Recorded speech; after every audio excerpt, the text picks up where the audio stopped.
स्वाहा तत्सवितुर्वरेण्यं भर्गो देवस्य धीमहि धियो यो नः प्रचोदयात्। गुरुर्ब्रह्मा गुरुर्विष्णु गुरुदेवो महेश्वर गुरुरेव परब्रह्म तस्मै श्री गुरुवे नमः। अखण्डमण्डलाकारं व्याप्तं येन चराचरं तत्पदं दर्शितं येन तस्मै श्री गुरुवे नमः। मातृवत् लालयित्री च पितृवत् मार्गदर्शिका नमोस्तु गुरु सत्ताय श्रद्धा प्रज्ञायुता चया आयातु वरदे देवी त्र्यक्षरे ब्रह्मवादिनी गायत्री छन्दसां माता ब्रह्मयोने नमस्तुते। ओम स्तुता मया वरदा वेदमाता प्रचोदयन्तां पावमानि द्विजानाम् आयुः प्राणं प्रजां पशुं कीर्तिं दविनं ब्रह्मवर्चसं मह्यं दत्त्वा व्रजत ब्रह्मलोकम्। आज चर्चा करेंगे गायत्री परिवार का पहला संस्थान युग तीर्थ आवलखेड़ा। युग तीर्थ आवलखेड़ा का नाम सबसे पहले इसलिए लिखा है कि यहाँ पर युग पुरुष जन्मा।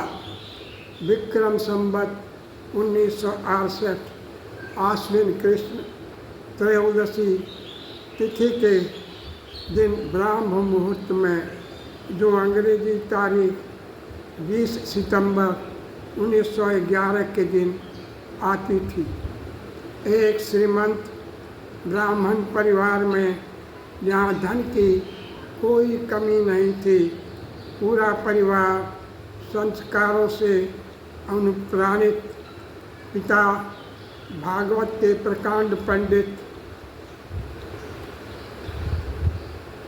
बहुत बड़ी जागीर के मालिक आज जहाँ पूज्यवर की स्मृति में एक विराट स्तंभ की, एक चबूतरे की तथा उनके कर्तृत्व रूपी शिलालेखों की स्थापना हुई है।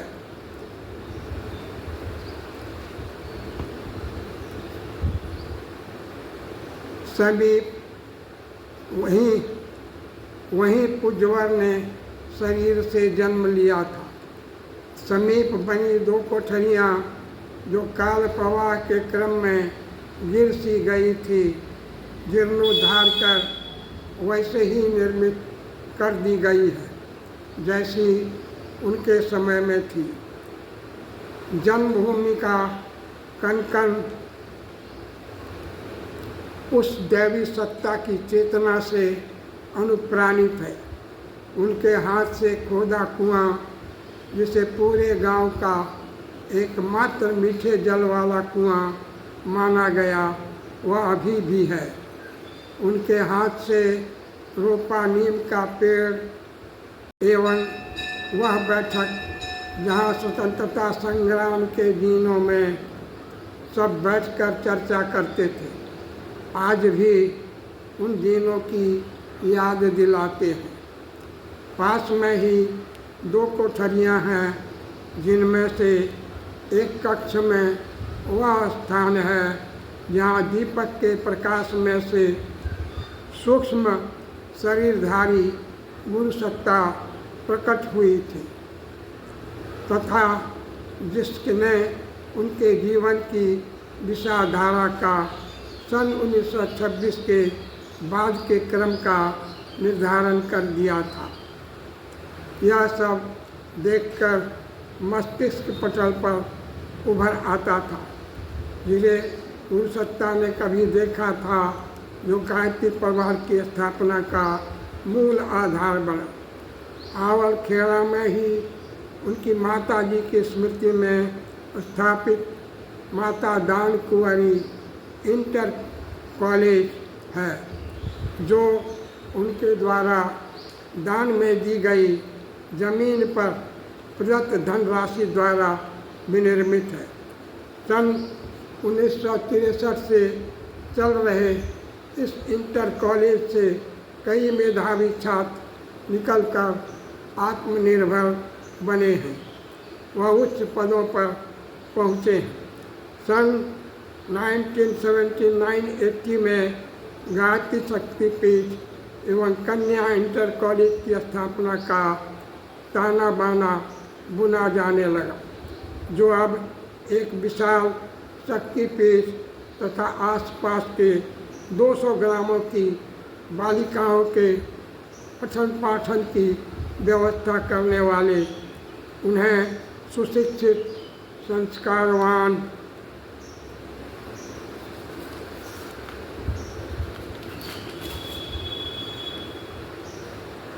व आत्मावलंबी बनाने वाले कन्या महाविद्यालय का रूप ले चुका है। प्रथम पूर्णाहुति हेतु इसी भूमि की, जो शक्तिपीठ जन्मभूमि ग्रामीण क्षेत्र के चारों ओर है, इसीलिए चुना गया कि यहाँ से उद्भूत प्राण ऊर्जा से यहाँ आने वाला हर संकल्पित साधक अनुप्राणित होकर जाए, वह राष्ट्र के नवनिर्माण की सांस्कृतिक भावनात्मक क्रांति की पृष्ठभूमि रख सके। यहाँ उज्ज्वल 1936-37 तक ही रहे। कुछ दिन आगरा रहकर 1940-41 में मथुरा चले गए, जहाँ 2-3 मकान बदलने के बाद वर्तमान मकान किराए पर लिया गया है, जिसे आज अखंड ज्योति संस्थान कहते हैं। हिया मंडी मथुरा में स्थापित है अखंड ज्योति संस्थान। परम पूज्य गुरुदेव सीमित साधनों में अपने अखंड दीपक के साथ यहीं रहने एवं यहीं से क्रमशः आत्मीयता के विस्तार की जन जन तक अपने क्रांतिकारी